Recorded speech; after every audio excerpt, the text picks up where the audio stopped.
প্রিয় দর্শক, আপনাদের সবাইকে আন্তরিকভাবে স্বাগত জানাচ্ছি আমাদের এই কোরআন ভিত্তিক ধারাবাহিক ভিডিও সিরিজে। আজ আমরা এমন একটি সূরা নিয়ে কথা বলবো যা শুধুমাত্র কোরআনের সবচেয়ে বড় সূরাই নয়, বরং মানুষের জীবনে সম্পূর্ণরূপে পরিবর্তন করার জন্য একটি পূর্ণাঙ্গ দিক নির্দেশনা। আজকে আমরা কথা বলবো সূরা আল বাকারা নিয়ে। আজকের এই পর্বে আমরা মূলত আলোচনা করব এই সূরার প্রথম 4টি আয়াত নিয়ে।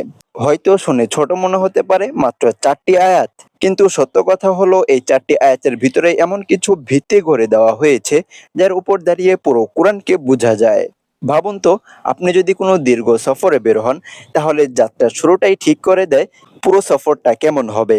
সূরা আল বাকারার এই শুরুটাও ঠিক তেমনই। এখানে আল্লাহ আমাদেরকে জানিয়ে দিয়েছেন এই কোরআন থেকে আসলে কারা উপকার পাবে, কারা পাবে না এবং কেন পাবে না। সূরার শুরুতেই আমরা আলিফ লাম মিম এই 3টি হরফ দেখতে পাই।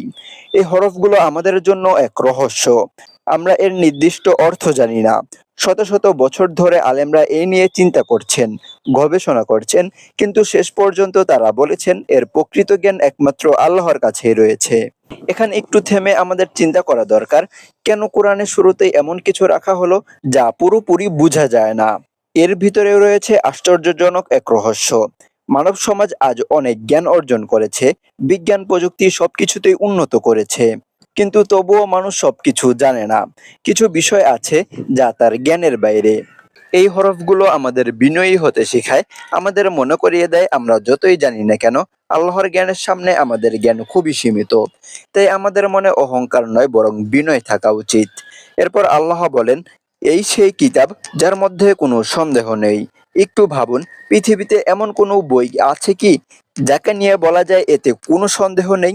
সাধারণত আমরা যে কোনো বই পড়লে প্রশ্ন করি, সন্দেহ করি, যাচাই করি, কিন্তু এখানে আল্লাহ নিজেই ঘোষণা দিচ্ছেন এই কোরআন সম্পূর্ণ সত্য, এতে কোনো ভুল নেই, কোনো সন্দেহ নেই। এটি মানুষের লেখা কোনো বই নয়, এটি এমন এক স্রষ্টার বাণী যিনি সবকিছু জানেন, অতীত, বর্তমান, ভবিষ্যৎ। তাই এর প্রতিটি কথা সত্য, প্রতিটি দিক নির্দেশনাও সত্য। কিন্তু এখানে একটি গুরুত্বপূর্ণ বিষয় বলা হয়েছে, এই কোরআন তাদের জন্য হেদায়েত যারা মুত্তাকি। অর্থাৎ কোরআন সবার সামনে থাকলেও সবাই সমানভাবে এর উপকার পাবে না। এখন প্রশ্ন হলো, মুত্তাকি আসলে কারা? মুত্তাকি হলো সেই ব্যক্তি যার হৃদয়ে আল্লাহর প্রতি এক ধরনের সচেতনতা কাজ করে। সে শুধু আল্লাহকেই ভয় পায় না, বরং আল্লাহকে ভালোবাসে, সম্মান করে এবং সবসময় চেষ্টা করে তার প্রতিটি কাজ যেন আল্লাহর সন্তুষ্টির জন্যই হয়। এরপর আল্লাহ মুত্তাকিদের প্রথম গুণটি বলেছেন, তারা অদৃশ্যে বিশ্বাস করে। আমরা মানুষ হিসাবে যা দেখি সেটাই সহজে বিশ্বাস করি, কিন্তু একজন মুমিন এমন অনেক বিষয় বিশ্বাস করে যা সে চোখে দেখে না। সে আল্লাহকে দেখে না কিন্তু বিশ্বাস করে, সে ফেরেশতাদের দেখে না কিন্তু বিশ্বাস করে, সে আখিরাত, জান্নাত, জাহান্নাম এসব কিছুই দেখে না, তবুও সে এই সকল বিষয়ে বিশ্বাস করে।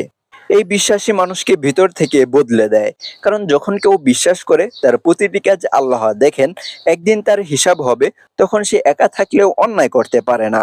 এরপর বলা হয়েছে তারা সালাত কায়েম করে। এখানে কায়েম শব্দটি খুবই গুরুত্বপূর্ণ।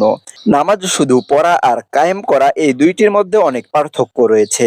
কেউ হয়তো তাড়াহুড়া করে নামাজ পড়ে, মন অন্য কোথাও থাকে, কিন্তু কায়েম করা মানে হলো মনোযোগ দিয়ে, গুরুত্ব দিয়ে নিয়মিতভাবে নামাজ আদায় করা। একজন মানুষের জীবনে মুমিন হওয়াটাই সবচেয়ে বড় শক্তি। যখন একজন মানুষ নিয়মিত নামাজ পড়ে, তখন তার ভিতরে ধীরে ধীরে পরিবর্তন আসে। সে খারাপ কাজ থেকে দূরে সরে যায়, তার মন শান্ত হয়, তার জীবনে একটা ভারসাম্য আসে। এরপর আল্লাহ বলেন, তারা সেই রিজিক থেকে ব্যয় করে যা আমি তাদের দিয়েছি। এখানে আল্লাহ আমাদের মনে করিয়ে দিচ্ছেন, আমাদের যা কিছু আছে সবই তার দেওয়া। আমরা অনেক সময় মনে করি আমরা নিজের পরিশ্রমে উপার্জন করেছি, কিন্তু একটু চিন্তা করলেই বোঝা যাবে আমাদের এই পরিশ্রম করার শক্তি কে দিয়েছে। তাই একজন মুত্তাকি তার সম্পদ শুধু নিজের জন্য জমা করে না, সে জানে এই সম্পদের মধ্যে অন্যদের হক আছে। তাই সে দান করে, মানুষের পাশে দাঁড়ায়। দান শুধু টাকার বিষয় নয়, এটি হৃদয়েরও বিষয়।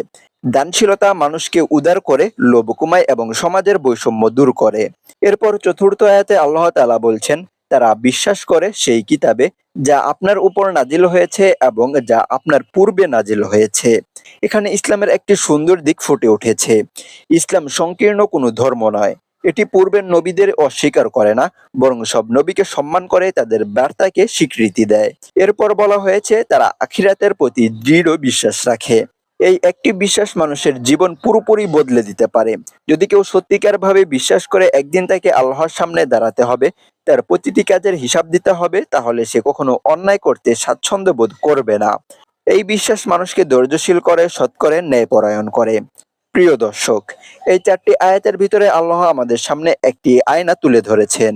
আমরা যদি এই আয়নায় নিজেদের দিকে তাকাই, তাহলে আমরা বুঝতে পারবো আমরা কোথায় দাঁড়িয়ে আছি। আমাদের কি সেই গুণগুলো আছে? আমরা কি সত্যিকার ভাবে অদৃশ্যে বিশ্বাস করি? আমরা কি নামাজ কায়েম করি? আমরা কি দান করি? আমরা কি আখিরাতে বিশ্বাস স্থাপন করেছি? পরবর্তী পর্বে আমরা সূরা আল বাকারার পরবর্তী আয়াতগুলো নিয়ে আলোচনা করব ইনশাআল্লাহ। ততক্ষণ পর্যন্ত সবাই ভালো থাকুন, সুস্থ থাকুন এবং কোরআনের সাথে নিজেদের সম্পর্ক আরো গভীর করুন। আল্লাহ হাফেজ।